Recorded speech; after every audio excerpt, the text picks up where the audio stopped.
বিশ্বজগতের এক অপার বিস্ময় পৃথিবী, যার সৃষ্টির বিশালতা মানুষকে ভাবিয়ে তুলেছে মানব সৃষ্টির শুরু থেকেই।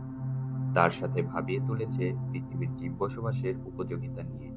পৃথিবীর ঘূর্ণন, আকর্ষণ, ঘূর্ণিঝড়, সুনামি, পানিচক্র ও আভ্যন্তরীণ ক্রিয়াকলাপ যেন জীবের অস্তিত্ব রক্ষার্থেই তৈরি হয়েছে। এই ভিডিওতে আমরা পৃথিবী জুড়ে চক্রাকারে ঘূর্ণায়মান পানির বিশেষ একটি প্রক্রিয়া পানিচক্র সম্পর্কে জানব। আপনারা এই চ্যানেলের নতুন হয়ে থাকলে এক্সপ্লোর বিশ্বের সাথেই থাকুন। সাবস্ক্রাইব করুন এক্সপ্লোর বিশ্ব। পৃথিবীতে জীবের জীবন ধারণের জন্য সবচেয়ে গুরুত্বপূর্ণ উপাদানের একটি পানি। ধারণা করা হয় জীবের প্রথম অস্তিত্ব শুরু হয়েছে পানি থেকেই।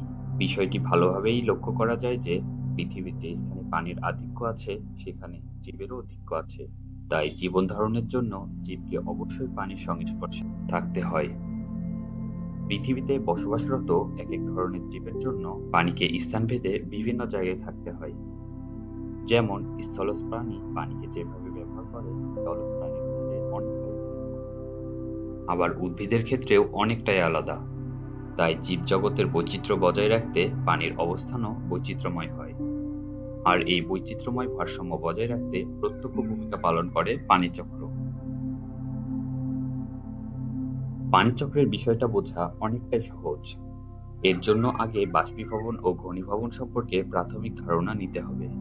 স্বাভাবিক তাপমাত্রায় পানি তরল অবস্থায় থাকে, তবে পানির তাপমাত্রা ধীরে ধীরে কমাতে থাকলে এবং এটিকে 0°C নিচে নামালে পানি বরফে পরিণত হয়। সেই প্রক্রিয়াকে বলে কঠিনীভবন। আবার পানির স্বাভাবিক তাপমাত্রা থেকে ধীরে ধীরে তাপ বৃদ্ধি করা হলে পানি একসময় বাষ্পে পরিণত হয়, যেই প্রক্রিয়াকে বলে বাষ্পীভবন। আর পানির ঘনীভবন প্রক্রিয়া হলো পানি যখন বাষ্প থেকে তরলে পরিণত হয়। পানিচক্র প্রধানত এই তিনটি প্রক্রিয়ার মাধ্যমেই ঘটে। দিনরাত 24 ঘন্টাতেই পানিচক্র ঘটলেও দিনের বেলাতেই বেশি ঘটে। দিনের বেলায় সূর্যের আলোর উপস্থিতিতে সাগর, নদী, হ্রদ ও বিভিন্ন আবদ্ধ ও চলমান জলধারার উপরিপৃষ্ঠের পানি স্বাভাবিক তাপমাত্রা থেকে ধীরে ধীরে উত্তপ্ত হতে থাকে, যার ফলে উপরিপৃষ্ঠের পানি ধীরে ধীরে বাষ্পীভূত হতে থাকে। এই প্রক্রিয়াটি ঘটে উদ্ভিদের ক্ষেত্রেও। উদ্ভিদ প্রচ্ছেদন নামক একটি বিশেষ প্রক্রিয়ার মাধ্যমে পাতার পত্ররন্ধ্র নামক ছিদ্র দিয়ে পানি বাইরে বের করে দেয়, যা সূর্যের আলোর উপস্থিতিতে বাষ্পীভূত হতে থাকে। বাষ্পীভূত পানির অণু বায়ুমণ্ডলের প্রধান উপাদান নাইট্রোজেন ও অক্সিজেনের তুলনায় বেশ হালকা, যার ফলে বাষ্পীভূত পানির অণুগুলোকে উপরের দিকে ঠেলে দিয়ে নিচের দিকে এরা জায়গা দখল করতে থাকে, যার ফলে বাষ্পীভূত পানি ধীরে ধীরে উপরের দিকে উঠতে থাকে। বায়ুমণ্ডলের উপরের দিকের চাপ নিচের দিকের থেকে হালকা হয়, তাই উপরের দিকে উঠতে থাকা বাষ্পীভূত পানির চাপ কমতে থাকায় তাপমাত্রা হ্রাস পায়। আর তাপমাত্রা হ্রাস পাওয়ার ফলে বাষ্পীভূত পানি ধীরে ধীরে একটির সাথে আরেকটি জুড়ে ক্ষুদ্র ও বৃহদাকার পানির খণ্ড তৈরি করে, যা ঘনীভবন প্রক্রিয়া নামে পরিচিত।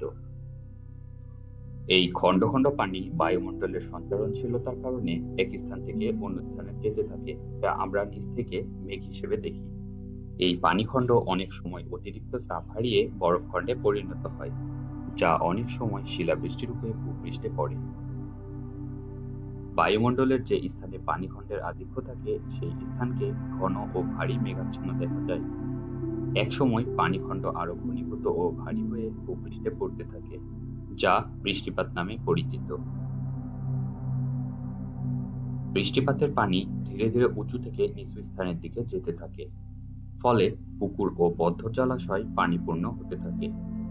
আবার কিছু পানি চলমান জলধারা যেমন নদীর মাধ্যমে আবার সমুদ্রে ফিরে যায়। এভাবে পানি চক্রাকারে ঘুরতে থাকে, ফলে পৃথিবীতে অবস্থিত সামগ্রিক পানির ভর ধ্রুব থাকে। বৃষ্টিপাতের অধিকাংশ পানি মাটি দ্বারা শোষিত হয়ে ভূগর্ভে চলে যায়। মোটামুটি 30% পানি মাটি দ্বারা শোষিত হয়, আর বাকি 70% পানি বাষ্পীভূত হয় অথবা নদী বা অন্যান্য জলাশয়ে প্রবাহিত হয়। মাটির নিচের পানির কিছু অংশ উদ্ভিদ তার শারীরতত্ত্বীয় প্রক্রিয়ায় গ্রহণ করে, যার অতিরিক্ত অংশ পুনরায় পাতার মাধ্যমে বাইরে বের করে দেয়। এইভাবেই পানিচক্র পানির অবস্থান বৈচিত্র্যে ভারসাম্য বজায় রেখে জীবজগতের জীবন ধারণে অবিরাম তার কর্তব্য পালন করে আসছে। দীর্ঘদিন যাবৎ মানুষের কার্যকলাপ জলবায়ুকে ব্যাপকভাবে প্রভাবিত করছে, যার প্রত্যক্ষ প্রভাব পড়ছে পানিচক্রে। গবেষণায় দেখা গেছে বিশ্ব উষ্ণায়ন, বৃষ্টিপাতের ধরন ও আবহাওয়ার ফ্রিকোয়েন্সি বৃদ্ধি বৃষ্টিপাতের সময় ও তীব্রতার পরিবর্তন ঘটাচ্ছে। এই পানিচক্রের পরিবর্তনগুলি বাস্তুতন্ত্রের ব্যাপক ক্ষতি করছে, যা মানব সভ্যতার জন্য মারাত্মক হুমকি স্বরূপ। এমন হতে থাকলে মানব সভ্যতার সমাপ্তি হয়তোবা বেশি দিন দূরে নয়।